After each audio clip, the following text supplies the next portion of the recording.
Hi there, welcome to this week's episode of the Heart of a Youth Leader podcast. You can get this on all your favourite podcast apps. You can listen on the Thrive Youth Ministries website, and you can watch it, if for any weird reason you'd want to do that, on our YouTube channel. My name's Andy Castle. I'm the founder and CEO of Thrive. We've been going just over 12 years now, trying to primarily serve churches in Warwickshire and Coventry. But I hope this podcast is useful to all those of us involved in youth and children's ministries, wherever you are. And the purpose of these podcasts are to keep them short so you get a chance to listen in every week, to help you in your devotions. Before you do any work for God, you spend time with Him. And there's loads of great apps that you can get and loads of great podcasts on how to do youth work well. What I notice is there aren't many that are about how to keep your soul and your heart in a good place with the Lord. And that's why it's called the Heart of a Youth Leader, because actually the quality of our youth work depends primarily on the quality of our heart, the quality of our relationship with our Heavenly Father. So I hope this is helpful. If you like it, please like it, please share it, please tell others about it. Maybe it's something that you want to listen to with your youth team or those you lead with, because you can then share your thoughts and your opinions, what the Lord is saying to you. I don't know, but I hope it's helpful. This is a new season of the podcast, and I want to start this off with thinking about what are our primary motivations, our primary concerns. And it got me thinking about when I was the youth minister in a church in Twickenham in St Stephen's. We used to have the most incredible Christmas services. And we saw literally thousands of people coming to these services over the month of December. And the thing that stands out in my mind the most was we had what we called our contemporary carol service. And it's really the only time I've ever seen a contemporary carol service that actually was contemporary. It really did fit in with what was going on in society and being contemporary. I think so often we call a contemporary carol service because we think it's the church being more up to date than it usually is. Whereas this was like incredible. It was like a stage show. And you never knew what to expect. So much so that one year I can remember sitting there.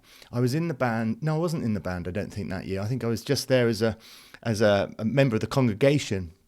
And during some of the worship songs, this lady started walking down the aisle and just throwing out flowers.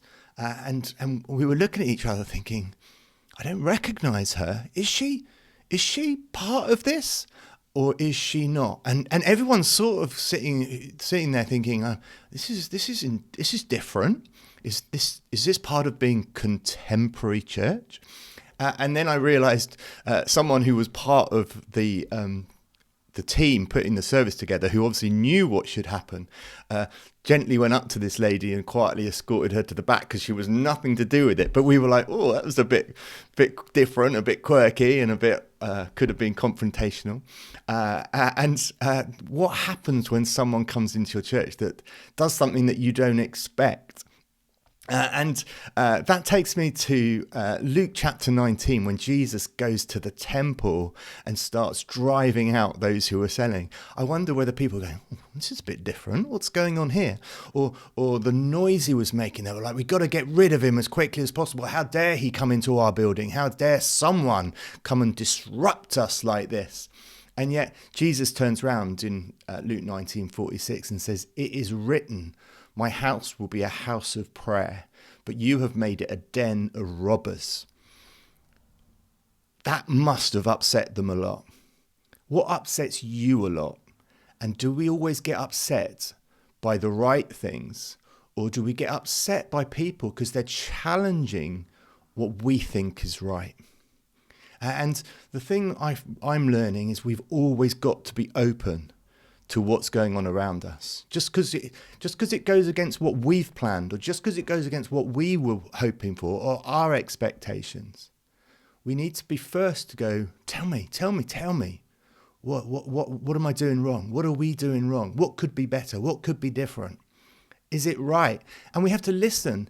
Now, of course, it doesn't mean every time someone does something that we are not expecting, that we should go with what they want and their wishes, but we need to be listening. And this passage continues that every day Jesus was teaching at the temple, but the chief priests, the teachers of the law, and the leaders among the people were trying to kill him. And this is the verse that I love and I want us to focus on. Verse 48, yet they could not find any way to do it because all the people hung on his words. And that phrase, all the people hung on Jesus' words, has really been going around my mind for these last couple of weeks.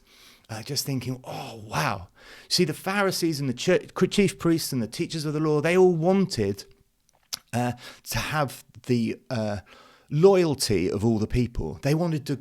They led the people by control and using and misusing their power, but they realized that they needed to have the people following them in order to have that influence. And so they struggled. They couldn't find a way to kill Jesus because they knew that all the people were following him and listening to his every word.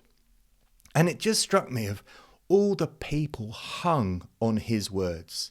Are you hanging on the words of Jesus?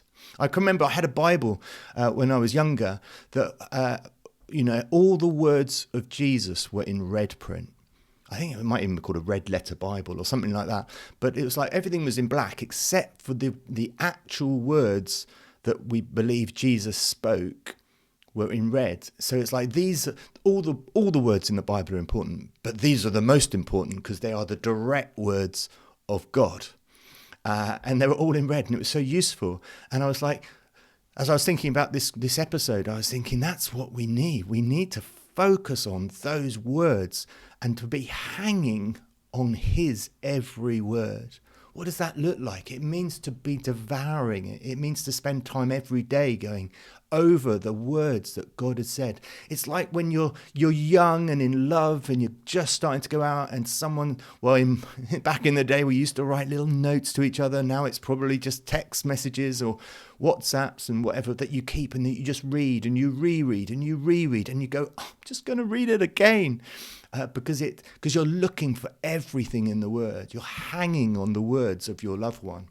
Well, we need to be like those people and hang on every word of Jesus because that's what it's about. I was talking with a young lad this week, probably only about 12 or 13 years old, and he was asking me how to get into reading the Bible. And I just said, start with the gospel, start with Jesus, start with his life. If I'd thought about this verse at the time, I'd be saying, hang on to his words, because that's where the most life is.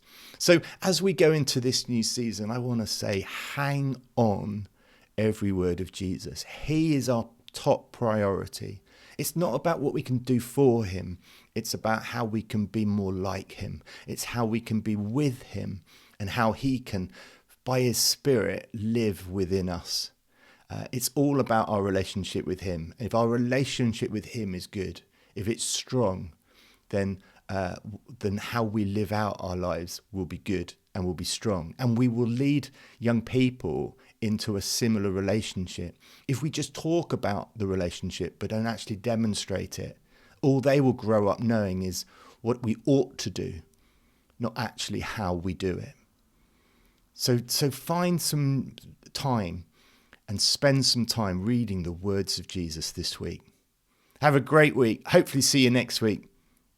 Have fun and go for it.